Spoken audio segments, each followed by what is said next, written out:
If you are studying for your PMP right now, there is one decision in front of you that is worth getting right. My name is Steve Blakeney. I'm a certified project management professional, and at 4E Project Solutions, we help project professionals get certified and grow their careers. In the next few minutes, I'm going to give you a straight answer on whether you should test before July 9th or wait for the new exam.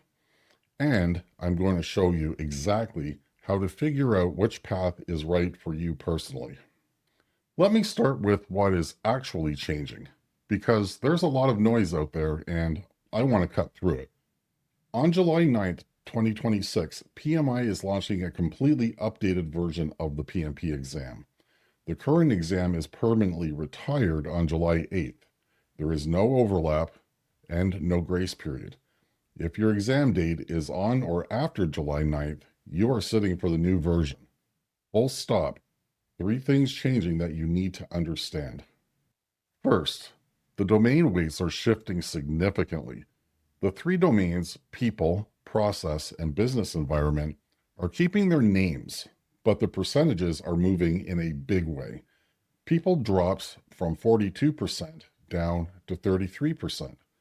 Process drops from 50% to 41%, and business environment jumps from just 8% all the way up to 26%. That is more than triple its current weight. On a 180 question exam, that domain goes from roughly 14 questions to roughly 47 questions. That is not a small adjustment. That is a structural change. Second, new topics are being tested. Artificial intelligence and project management and sustainability are now explicitly part of the exam. These are not deep technical topics. PMI is testing your judgment in applying project management within those contexts.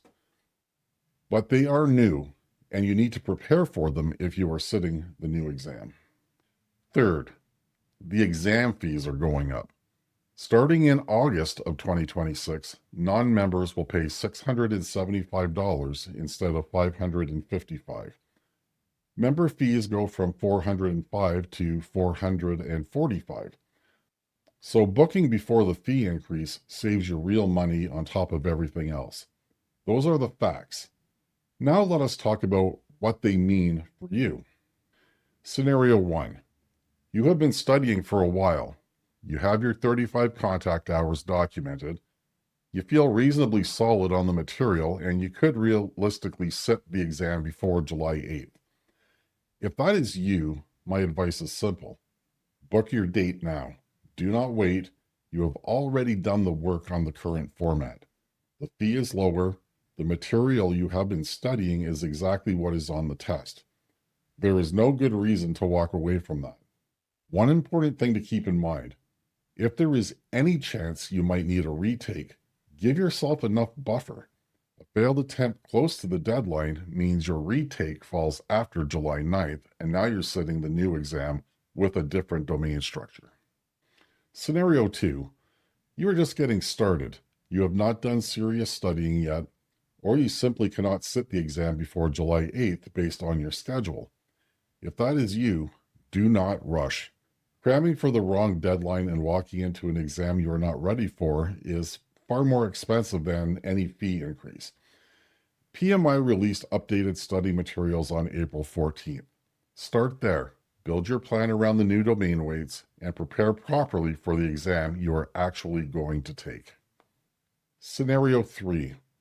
And this is the one I want to spend a little more time on because it's where most of the stress lives.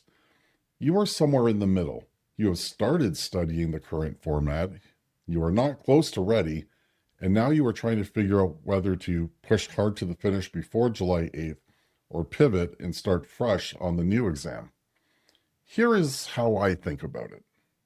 If you are less than 60% through your preparation for the current exam, stop and pivot to the new format now. Trying to speed through the remaining 40% just to beat a deadline is a good way to walk into a test you are not ready for. A failed attempt costs you far more than the fee difference ever would.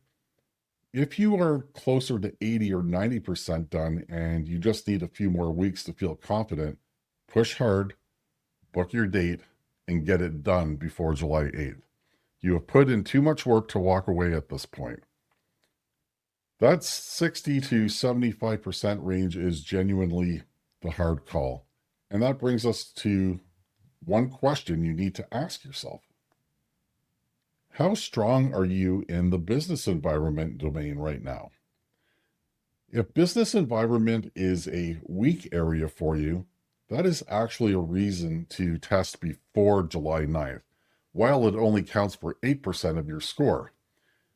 Waiting means you will face that same weak area when it counts for 26% of the exam. That is a much harder problem to solve, and it's not the position you want to be in. On the other hand, if business environment is already one of your stronger areas, the new exam may actually play to your strengths.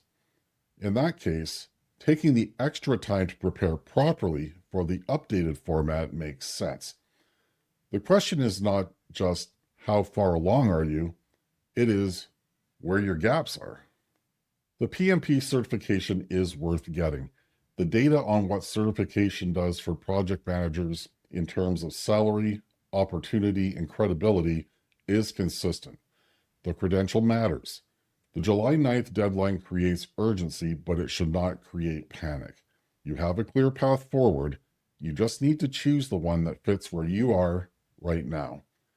If you are not sure where to start or you want a clear roadmap from overwhelmed to exam ready, we built a self-paced course at 4E Project Solutions for exactly that reason. The link is in the description. And if this video helped you think through the decision, subscribe. We cover PMP exam changes, PMBOK 8, and real project management topics every week.